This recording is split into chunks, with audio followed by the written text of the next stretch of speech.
want us to move a bit and now come to you in the international schools world.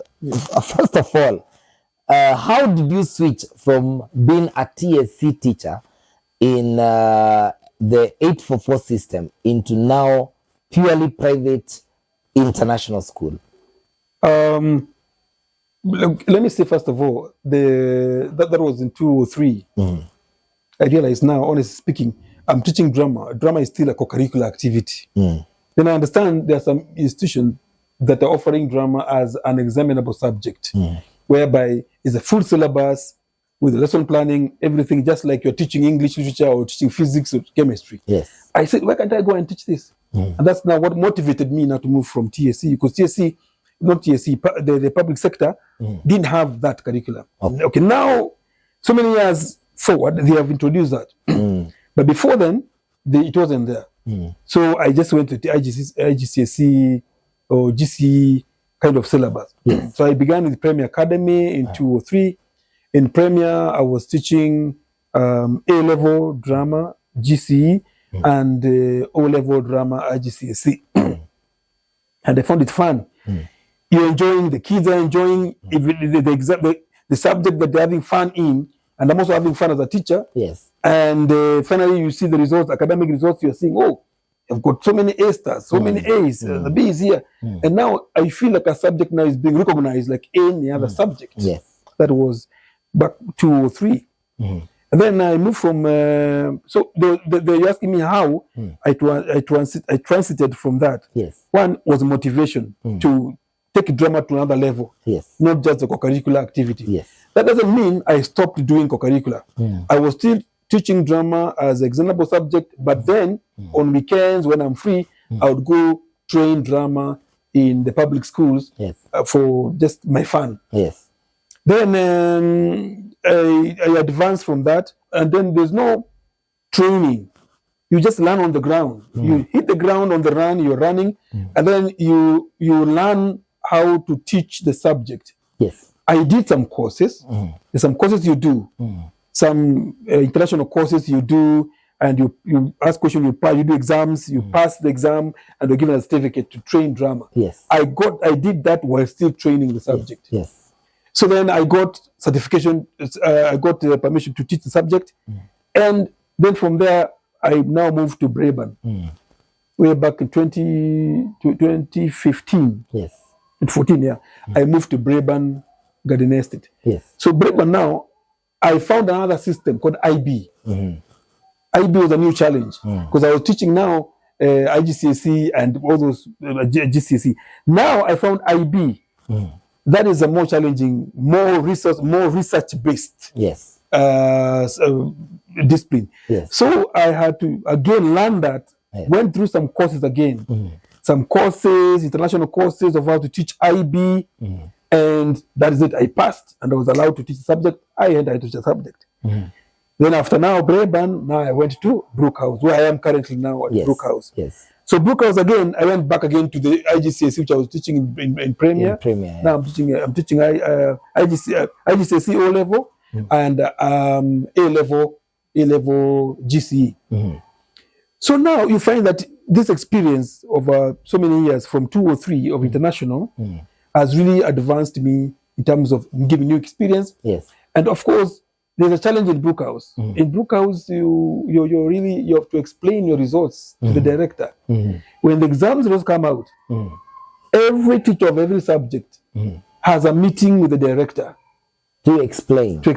Yes. Why do you have no A?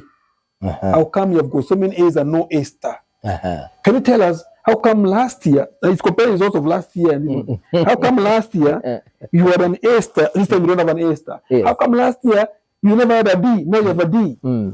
How come you have to explain? Okay, now, moving forward, tell me, what are you planning to move for? When you're moving forward, what are you planning to do to increase the A stars and also to remove the number of D's or U's that are here? What is the way forward? Yes. Okay, that's the first question. Second question now, how many students do you have? You say they are 15. Why not 20? Why not 30? You have to explain that. Okay, now A level. How many students have you been able to transit from O level to GCSE to A level. How many? None. Why? How come you have no students in A level? A level. Why? So you have to justify your results. Now that's the challenge I found in Brookhouse, which wasn't there before in other schools. Yes. Now you have to work hard. Yes. My friend, you have to work hard to make sure you've got A stars, no Ds, and make sure you've got enough students in IGCSE and A level. Yes. Yes. And I love the challenge. You love the challenge. Yes. Now let me ask you. I've seen your productions. Yes. So both in now the drama festivals. Yes. And you also do musicals. Yes. In the where you're teaching in the international schools. Yes.